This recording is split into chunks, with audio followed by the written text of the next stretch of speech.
Hey guys, it's Helium Lemon 15 and welcome back to Banjo-Kazooie. Today is January 24th. It's almost 6 p.m. Jerk, what a jerk. Does the termite survive in water? Oh yeah, it just sinks, but it definitely survives. Remember people, termites can breathe underwater, and so can monkeys. But not bears. I wonder what monkeys have that bears don't, that allows them to breathe underwater. Let's see where we're going, please. Alright. Now, normally you can just save and quit and return to the hub world that way instead of walking all the way back to the pad. Oh. Yes, I know that. I know all this. Thank you. So back to the hub. Wait a sec.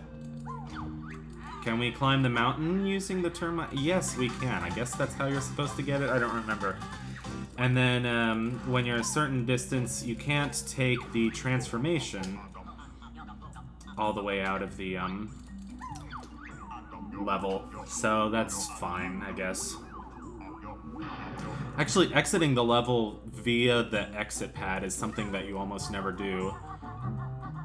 But I almost prefer it to starting from, like, the beginning of the castle every time.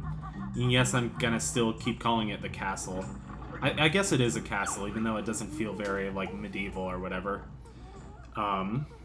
Here's our first note door. You know, standard progression.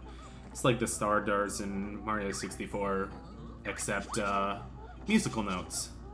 Wow, this game has musical notes. It's so musical. I guess that makes sense if Banjo and Kazooie are both instruments.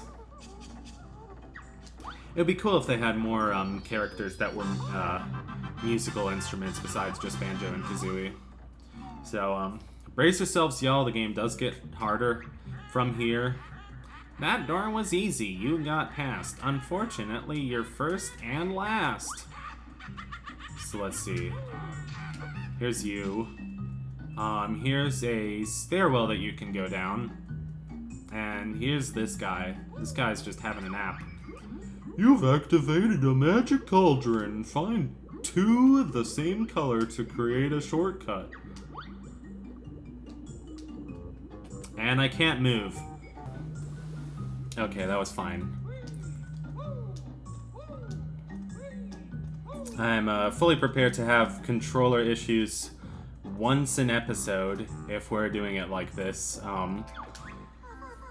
Aren't you special? It's the Good Witch. I'm Brentilda, Gruntilda's nicer sister. I've crept down here to help you defeat the old hag. It's about time she was taught a lesson. I know all of Grunty's disgusting secrets, and I'll tell you 3 of them every time you find me. Remember them well, young ones, as they will help you avoid a fiery fate. Press B if you'd like to hear them. Sure, why not? Grunty brushes her rotten teeth with salted slug-flavored toothpaste. She also washes her hair with engine oil. And she gets her clothes from Saggy Maggie's boutique. Okay. I remember in high school I used to, be like, oh, I want to remember those, so I kept, like, a notebook of all of, Brentilda's sayings. I remember at some point I got up to, like, Mad Monster Mansion or something and lost my progress.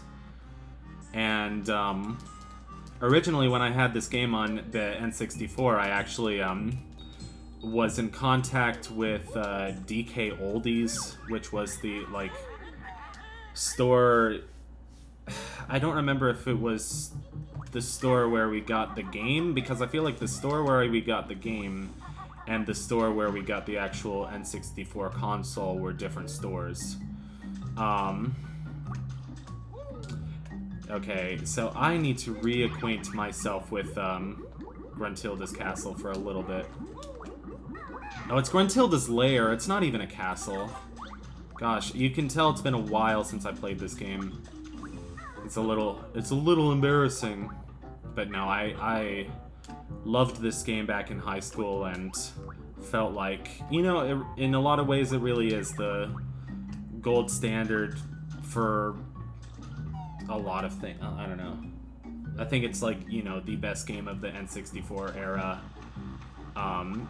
Probably just like the best 3D platformer ever made.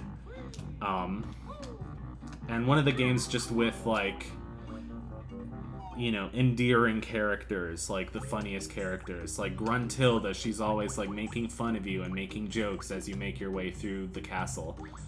I don't really want to be here yet, so hold on. I don't remember how you get to Treasure Trove Cove, and I think I had this issue last time because I was replaying this game a little bit.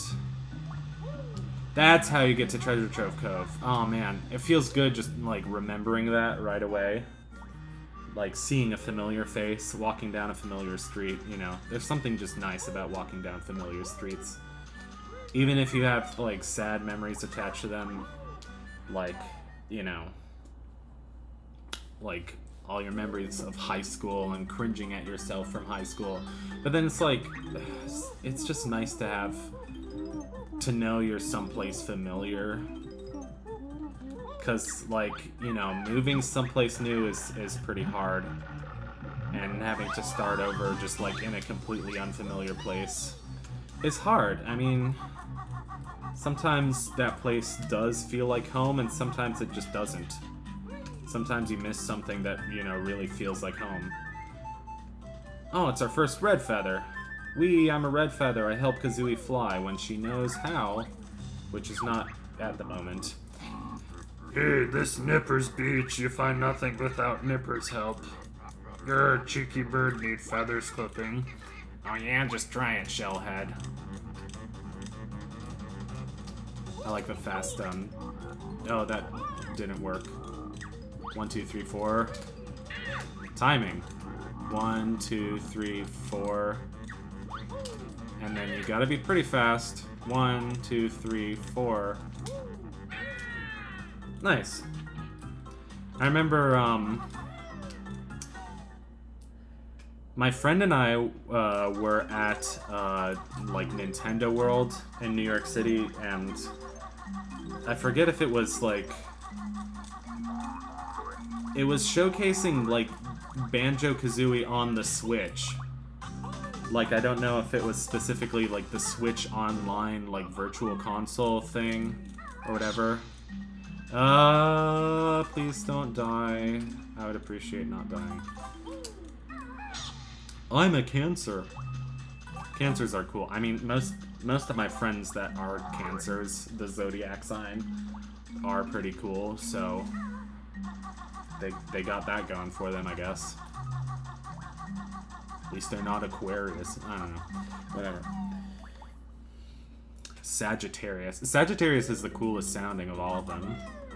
It's 5 syllables. I don't know. It's the coolest sounding. It's like, and it's totally like, it feels like the furthest from English because it doesn't really sound like any other English words.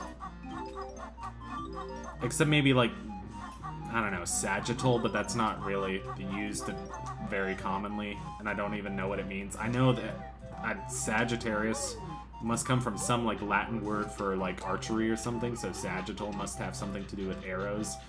But like Leo's just like a dude's name, so it sounds very like normal.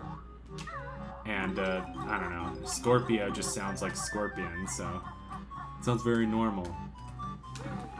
Ares, just, you know, it's too easy to get it confused with like Ares, the god of war from Roman stuff. I totally forgot what I was talking about. I was playing this part of the game on the Switch in Nintendo World, or yeah, that big store in New York City, and I specifically did the part where you fight like the giant hermit crab and then go inside its shell, and I was like, oh man, this brings back so many memories. I wish I was like currently playing Banjo-Kazooie like right now, you know, because I do own this game on N64. It's one of like the 3 games that I actually physically own on N64. a lot of other ones I just have on Wii Virtual Console. So like the three that I have physically on N64 cartridge are like ones that I couldn't get on Wii Virtual Console even if I wanted to. So I remember feeling like it was a big deal that like Nintendo like got the rights for Banjo like back from Microsoft, because it was just like, you know, Rare and Microsoft had a falling out, and like a lot of fans just felt like Microsoft was disrespectful to like Banjo, or like the game that Banjo, like Rare made, the Banjo-Kazooie game that Rare made for Microsoft just felt like, you know, too different from Nintendo values, because I guess like Nintendo values like, you know, a very like everything with like rose-colored glasses, like video games are fun and nostalgic and, you know, all this stuff, and about exploration. I'm missing this Mumbo token, and people feel like, you know, Microsoft games are like just kind of like jaded, whatever. Apparently this Mumbo token is like easier to get just with Shock Jump rather than the other thing. I don't know, Microsoft doesn't really make their own games for their consoles as far as I'm aware. Like, you know, Microsoft makes good computers. They make, you know, Solitaire and Mahjong for their computers. They make like 3D Space Pinball, but like, you know, COD is made by Activision, and Halo, I don't even know who Halo is made by. But even like, I forget what studio makes Blinks, which is like the one like mascot platformer that is like Microsoft specific. I did watch like a playthrough of Blinks Time Sweeper, and it was just, I was really bored. It seemed like a very kind of soulless game. I don't know how to describe it. I mean, maybe it's just because it's like, you know, a modern 3D platformer, and I'm more nostalgic for like the N64 style 3D platformers. Or maybe it was like, you know, the music just felt like very like too upbeat and too like poppy and too fake. I don't know what it was about it. Like, I don't think I could understand that game. Like, I didn't understand like the pause, the rewind, the slowdown, like all that stuff. Like, how the heck is that supposed to help you in a platformer? Like, I understand sort of how it's applied in Braid, because I have tried playing Braid, but I also don't like Braid that much. Like, I liked Braid a lot before I played it. Like, I love the music of Braid. Braid is one of my favorite, like, soundtracks of any video game. But, like, I played it and it just was too hard and it wasn't fun. I don't know what about it was too hard. I just felt, like, stuck on it after a certain point. I don't know. Maybe I'm just not good enough. Anyway.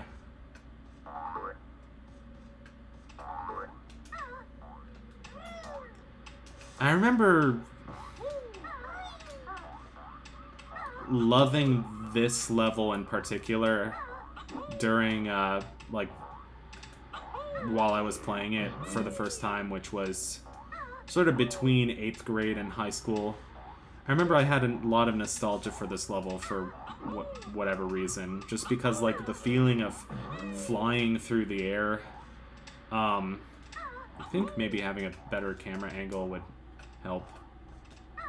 Just like the feeling of flying through the air, the feeling of like being by the sea or the ocean is like a very calming feeling. Like, obviously not because like the shark is always there in the ocean, but I've always enjoyed like being by a body of water. Like, I enjoy like the breeze. I enjoy the waves. I just like staring at the ocean if I can. I'll have to go near an ocean again sometime because I just love I love the ocean. I just love watching the water. And I love this, like, you're just at the top of the level, there's like it just feels like you're farther away from like the points of the level, like the active part of the level, the busy part of the level. It just feels like you're closer to like the wind. You're just hearing the wind in your ears, and you're just looking at like the sea. The sea is completely surrounding you, and that's why there's basically just nothing but the sounds of wind and seagulls. I've always liked that. It's a part of the level that feels removed from everything else, like going to an overlook. You know, you take a break from your busy day and you go to an overlook and you just look out at like the view and you look at nature. I don't know. I'm doing a whole like discussion on this because Big Tip on a Bus, like, you know, said something about like, oh, I don't get why Rare like makes it so that like you get to the high point of the level and the music goes away. I don't see like the correlation between it. I think it's just like the idea of like going up higher and being closer to nature or being closer to the sky. And like admiring the view and feeling closer to nature that way. I think that it's always important. I mean, I love video game music. I think it always plays like an important role, like an important diegetic role. But I also think it's really brilliant when there's video games that have sections where there's like nothing but just like either ambient sounds or nature sounds or environmental sounds, because it makes it more immersive. Like, this is why I think that Secret of Evermore is a brilliant game, because it has lots of sections where there is no music and where there's just nature sounds. And that, for me, is like... It's a game that I watched that I've never actually played, you know, on a Super Nintendo or an emulator or anything. But it's a game that I watched, and I remember it just being one of the most, like, immersive games that I ever felt like I was a part of. And this was, you know, before Breath of the Wild came out. And I think that's why Breath of the Wild feels so immersive, is because you feel close to nature. And that's because of, like, you know, you're exploring these huge landscapes, and there's nothing but nature sounds. And it takes you out of the video game, but... Well, no, because, like, it's something to do with the suspension of disbelief. Like, suspension of belief, like, when you're...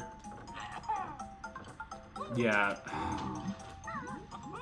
Okay, I knew that would happen. That's stupid. But is there anything actually down there? Okay, that is worth it, because... I know last level we were stuck for a while, just looking for a Mumbo token. Eekum bokum. Gotta love Mumbo. Mumbo the Maniac.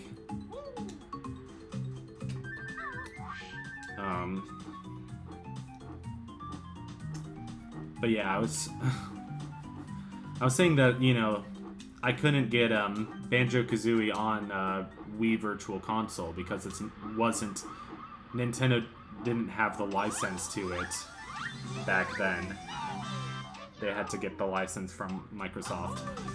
So that just is why this is one of the games, like the 3 games that I physically own on a Nintendo 64. The other 2 are Rocket Robot on Wheels and Space Station Silicon Valley. So two quasi like 3D platform. Well, Rocket Robot on Wheels is definitely a 3D platformer. It's like Rocket Robot on Wheels is one of the best 3D platformers and collectathon 3D platformers specifically. and it's right up there with this one. And like came out as early as 1997. Of course, it was made by Sucker Punch, like the same people that made Sly Cooper. So you know that it was by a good team, by a really good team. I still have not played a Sly Cooper game, but that's probably because I've never owned a a PlayStation or any of the PlayStations or anything Sony. I like the gold clanking sound. That's stupid. Why can't I just turn? Why can't I just get that token? Okay, thank you. Mumbo token. Okay. Yay, okay.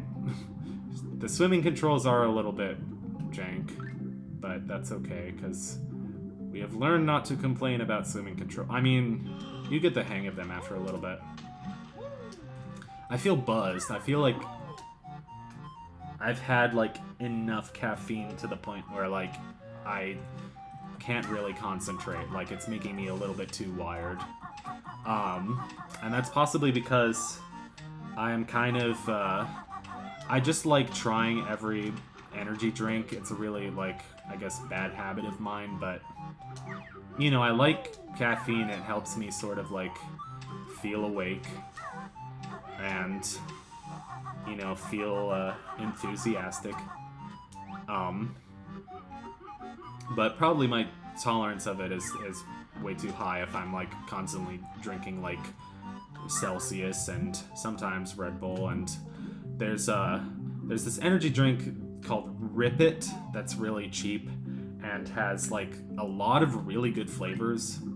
It probably has too much sugar, so I shouldn't be drinking it, but I just tried the coconut mango flavor today, and God, is it good.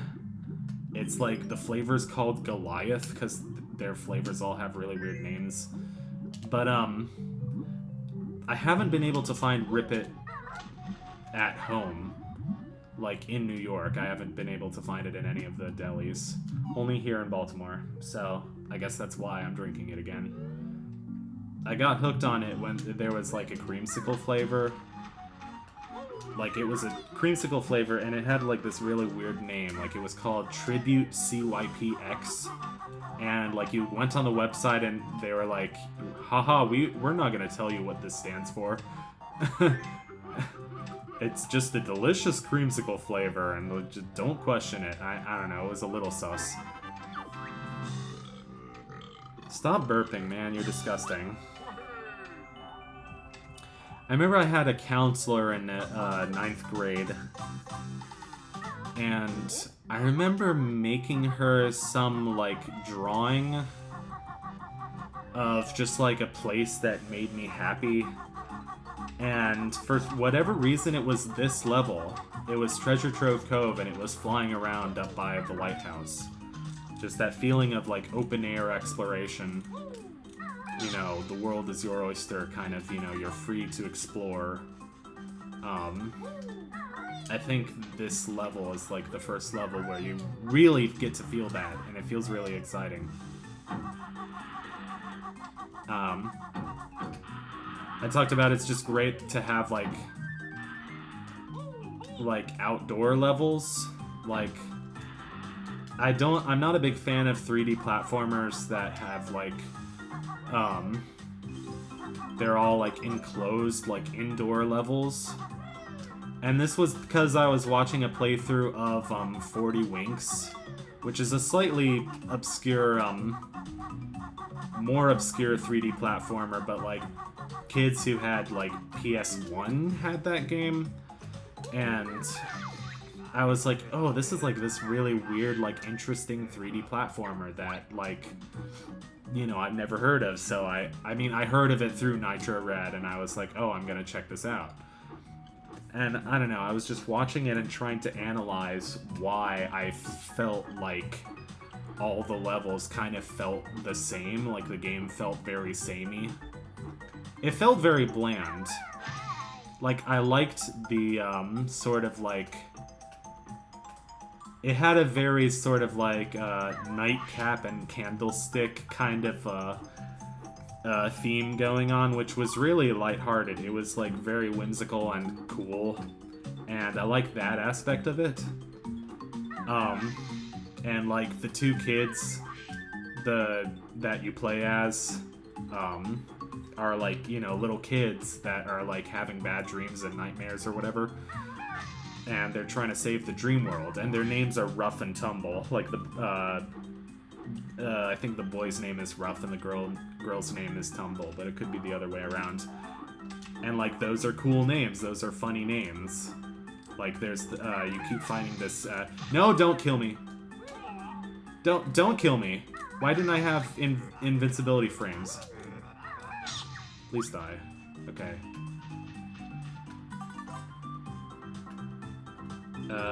Very carefully gonna try and get all the notes here. 76. Come on. 77. 78. But anyway, that rant was supposed to go somewhere. And I think I was just saying that 40 Winks, a lot of it starts feeling the same because too many of the levels are just kind of enclosed indoor spaces. And you don't get this feeling of like being outdoors in like the big wide world that you get from a level like Treasure Trove Cove. Anyway, I think I'm going to end the video there. We're going to continue Treasure Trove Cove in the next episode. And I want you all to have a wonderful day. And I hope you enjoyed this part of Banjo-Kazooie. Thanks so much for watching.